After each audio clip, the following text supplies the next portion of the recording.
नमस्कार विद्यार्थियों, मैं Anil Kumar Saini, assistant professor government law college Churu. आज वीडियो श्रृंखला के अंतर्गत विधि द्वितीय वर्ष के विषय कंपनी विधि में प्रवर्तक की वैधानिक स्थिति के बारे में चर्चा करेंगे। पिछले वीडियो में अपन ने कंपनी विधि के प्रवर्तक के बारे में जाना था। आज हम कंपनी विधि के अंतर्गत प्रवर्तक की क्या स्थिति होती है, क्या उसकी वैधानिक स्थिति होती है, उसके बारे में अपन चर्चा करेंगे। प्रवर्तक की वैधानिक स्थिति, कौन होता है प्रवर्तक और उसकी स्थिति क्या होती है। प्रवर्तक वह व्यक्ति होता है जो कंपनी के बारे में योजना बनाता है और उसको कार्य रूप देने के लिए उसके बारे में साधन जुटाता है। तो कंपनी में प्रवर्तक की क्या स्थिति होगी, यानी प्रवर्तक कंपनी का न तो अभिकर्ता होता है और न ही स्वामी होता है। कंपनी और प्रवर्तक का संबंध वैश्वासिक संबंध होता है, क्योंकि प्रवर्तक के नाते उन्होंने जो लाभ कमाया है उसका विस्तृत विवरण रखना आवश्यक होता है। यदि प्रवर्तक अपनी निजी संपत्ति बेचना चाहता है तो उसमें निहित हित की जानकारी निदेशक मंडल को देनी होगी, जिससे निदेशक मंडल स्वतंत्र निर्णय ले सके। यदि किसी कंपनी की विवरण पत्रिका प्रवर्तकों द्वारा बनाई जाती है तो उसमें किए गए मिथ्या कथनों व भूलों के लिए प्रवर्तक व्यक्तिगत रूप से दायी होंगे तथा सभी आपराधिक कृत्यों के लिए उसे दोषी माना जाएगा। तो कंपनी में जो प्रवर्तक होता है उसकी स्थिति न तो अभिकर्ता के रूप में होती है और न ही स्वामी के रूप में होती है। उसका कंपनी का और प्रवर्तक का आपसी जो संबंध होता है वो वैश्वासिक संबंध होता है, यानी कि विश्वास के ऊपर ही प्रवर्तक और कंपनी का संबंध आपस में टिका होता है। क्योंकि प्रवर्तक है वो अलग व्यक्ति होता है और कंपनी है वो अलग व्यक्ति होती है। उन दोनों का आपस में जो भी संबंध होगा वो संबंध वैश्वासिक संबंध होगा, क्योंकि प्रवर्तक जो भी लाभ कमाता है, कंपनी से जो भी लाभ कमाता है उसके बारे में उसे विस्तृत विवरण रखना पड़ेगा, यानी जो भी उसने कमाया है उसका सारा ब्यौरा है वो कंपनी को देना पड़ेगा। यदि कंपनी में प्रवर्तक का कोई निजी हित या निजी संपत्ति अगर वो कंपनी को बेचना चाहता है तो उसकी सूचना उसे निदेशक मंडल को देनी होगी कि उसमें उसका इतना हित है। यदि उसका हित नहीं है तो भी उसे अपने द्वारा जो भी संपत्ति बेची जाती है उसके बारे में निदेशक मंडल को जानकारी देनी होती है, जिससे कि निदेशक मंडल प्रवर्तक के बारे में स्वतंत्र रूप से निर्णय ले सकें।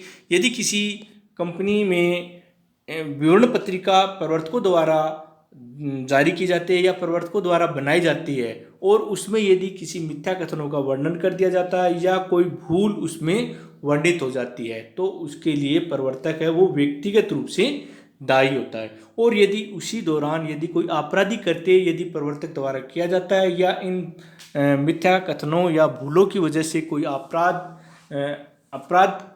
होता है तो उसके लिए प्रवर्तक है वो व्यक्तिगत रूप से दायी होगा और उसे दोषी माना जाएगा। तो इस प्रकार से प्रवर्तक की जो स्थिति होगी वो वैश्वासिक संबंध के आधार पर नियत की जाएगी। अब आते हैं इसमें कि कंपनी के प्रति प्रवर्तक के क्या अधिकार हैं और क्या कौन कौन से अधिकार हैं जो वो कंपनी से प्राप्त करता है तथा उनको कंपनी पर लागू करवा सकता है। तो सबसे पहला जो उसका अधिकार है वो है प्रारंभिक व्यय वसूल करने का अधिकार। प्रारंभिक व्यय के अंतर्गत क्या आता है, जब कंपनी प्रारंभ होती है उससे पूर्व में जो खर्चे प्रवर्तक द्वारा किए जाते हैं उन खर्चों को वह कंपनी से प्राप्त कर सकता है। यानी प्रवर्तक को यह अधिकार है कि वह कंपनी का निर्माण करने तथा उसे चलाने में जो पूंजी व्यय हुई है उसे कंपनी से वसूल कर सकता है। इन व्ययों को वसूल करने के लिए प्रवर्तकों को ऐसे प्रमाण प्रस्तुत करने होते हैं जिनके आधार पर वे अपना व्यय सिद्ध कर सकें। कंपनी द्वारा ऐसे व्ययों का भुगतान नहीं किया जाएगा जो अधिकारातीत हो, यानी जो कंपनी के कार्य के लिए जो व्यय प्रवर्तक द्वारा किए जाते हैं उन्हीं व्ययों का भुगतान किया जाएगा। यानी अनावश्यक अगर कोई खर्चा किया जाता है प्रवर्तक द्वारा है तो उन खर्चों का भुगतान कंपनी द्वारा नहीं किया जाएगा। और जो खर्च करता है, जो वे प्रवर्तक द्वारा किए जाते हैं उनके लिए उसको प्रमाण देना पड़ेगा कि इन कार्यों के लिए ये खर्चा किया गया है। उसे सिद्ध करना पड़ेगा कि ये जो कार्य हुए हैं उनमें इतना खर्चा किया गया है, तभी सिद्ध करने के उपरांत ही कंपनी द्वारा उन व्ययों का भुगतान किया जाएगा।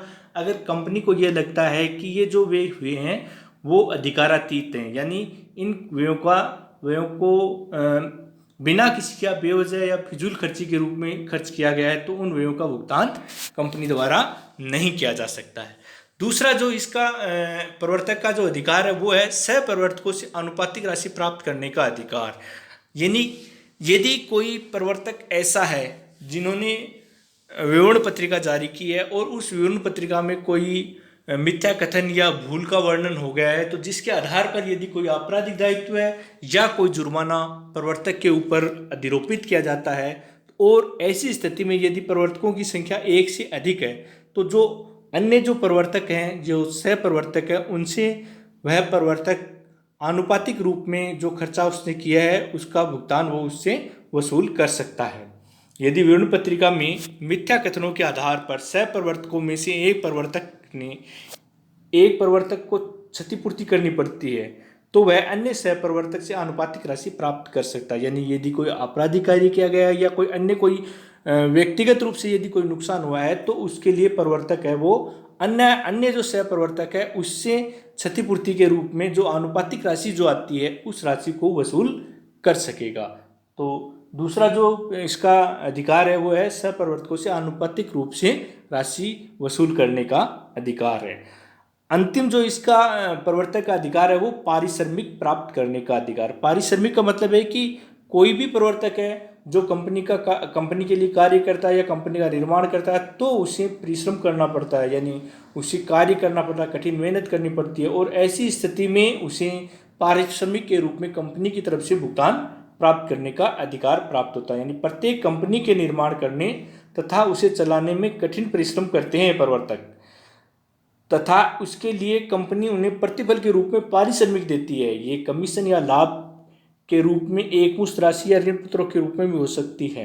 यानी पारिश्रमिक जो प्राप्त किया जाता है प्रवर्तक द्वारा वो या तो कमीशन के रूप में उसको प्राप्त होता है, या कोई लाभ के रूप में कोई प्राप्त होता है, एकमुश्त राशि दे दी जाती है, या उसे ऋण पत्रों के रूप में भी पारिश्रमिक है वो प्रवर्तक को प्राप्त हो सकता है। ये भी कंपनी द्वारा ही प्रवर्तक को दिया जाता है। तो इस प्रकार से प्रवर्तक को ये 3 अधिकार प्राप्त होंगे। पहला जो इसका अधिकार है वो है आपका प्रारंभिक वसूल करने का, यानी कि जो कंपनी प्रारंभ हुई है उस समय उसने जो खर्चा किया उस खर्चे को वसूल करने का अधिकार। दूसरा जो अधिकार है वो है सह प्रवर्तकों से आनुपातिक राशि प्राप्त करने का अधिकार, कि यदि कोई अगर उसको क्षतिपूर्ति होती है किसी प्रवर्तक को, तो वो जो अपना अन्य जो सह प्रवर्तक होता है उससे वह आनुपातिक रूप से राशि प्राप्त कर सकता है। और अंतिम है पारिश्रमिक प्राप्त करने का अधिकार, यानी पारिश्रमिक के रूप में जो कार्य कंपनी के लिए प्रवर्तक ने किए हैं तो वह उनसे पारिश्रमिक के रूप में उसको प्राप्त कर सकता है, जो कि उसे एक मुश्त राशि के रूप में या कमीशन के रूप में या ऋण पत्रों के रूप में मिल सकता है। अब आते हैं अधिकारों के साथ साथ कुछ प्रवर्तकों के दायित्व भी होते हैं, यानी जहाँ पर अधिकार होंगे वहाँ प्रवर्तकों के कुछ दायित्व होंगे। तो वो कौन कौन से दायित्व हैं? कंपनी के निर्माण में प्रवर्तकों के अधिकारों के साथ साथ कुछ दायित्व भी निर्धारित किए गए हैं जो कि निम्न है।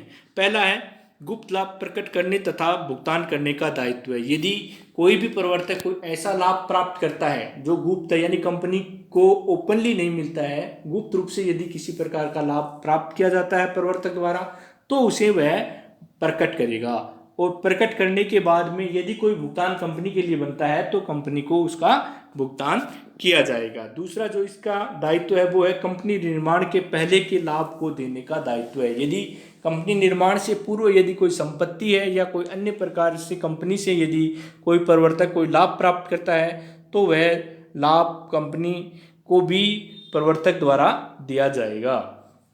तीसरा जो इसका दायित्व है वह बिना विवरण दिए संपत्ति को खरीदने से होने वाली हानि के लिए दायित्व है। यदि कोई प्रवर्तक है वो कोई संपत्ति खरीदता है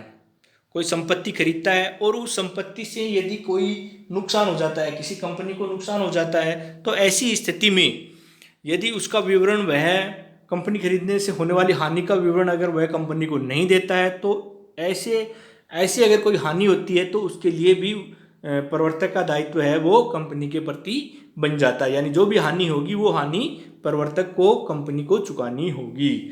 अगला जो इसका दायित्व है प्रवर्तक का वो है विवरण पत्रिका में कपट के लिए दायित्व है। यदि कोई तथ्य छुपाता है प्रवर्तक कंपनी के प्रति या अन्य कोई ऐसा कोई भी दायित्व है, कोई भी बात है वो विवरण पत्रिका में छुपाता है और उससे यदि किसी प्रकार का नुकसान होता है तो उसके लिए प्रवर्तक है वो व्यक्तिगत रूप से दायी होगा। अगला जो इसका दायित्व है वो है संविदाओं के पूरा न होने तक दायित्व है। यदि किसी प्रकार की कंपनी के निर्माण के समय प्रवर्तक द्वारा यदि कोई संविदा की जाती है पर व्यक्ति के साथ में या किसी अन्य व्यक्ति के साथ में, तो जब तक वह संविदा पूरी नहीं हो जाती है तब तक प्रवर्तक का ही उस संविदा को पूरा कराने का दायित्व होगा। उसमें कंपनी का किसी प्रकार से कोई लेना देना नहीं होगा। तो इस प्रकार से यदि कंपनी को कोई नुकसान होता है तो उसके लिए भी प्रवर्तक है वह दायी होगा। अगला जो इसका दायित्व है वह दिवालिया या मृत्यु हो जाने पर प्रवर्तक द्वारा लिए गए धन की वसूली उसके वारिसों को मिलने वाली संपत्ति से कंपनी वसूल करेगी।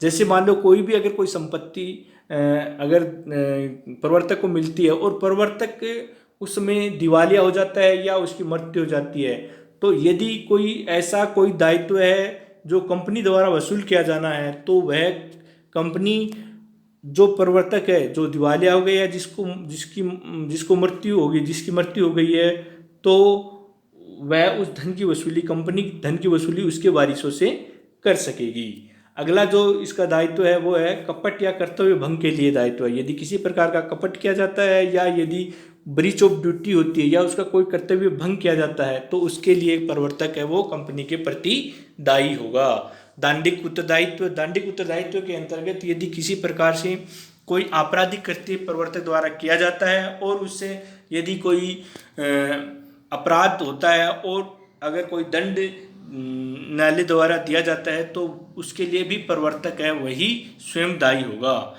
यानी दांडिक दायित्व के अंतर्गत जो फिजिकली जो दंड दिया जाएगा वो उसको प्रवर्तक को ही मिलेगा। अगला है परिसमापक की रिपोर्ट पर प्रवर्तक का दायित्व। यदि किसी प्रकार से परिसमापन के समय यदि परिसमापक द्वारा कोई ऐसी रिपोर्ट प्रदान की जाती है जिसमें प्रवर्तक का कोई दायित्व होता है या प्रवर्तक के द्वारा यदि कोई नुकसान कंपनी को होता है तो उसके लिए भी वह दायी होगा। कंपनी की परिसमापन की दशा में प्रवर्तक का दायित्व है। जिस समय कंपनी का परिसमापन होता है उस समय भी प्रवर्तक का दायित्व होता है कि वह जो भी ऋण हैं उनके चुकाने के बारे में या जो भी अंशधारी हैं उनके अंशों के बारे में सारा लेन देन है वो प्रवर्तक ही करेगा। यानी जो भी सुलझाया जाएगा वह प्रवर्तक द्वारा ही सुलझाया जाएगा। धन्यवाद। आगे की वीडियो में अपन आगे और कंपनी विधि के बारे में चर्चा करेंगे।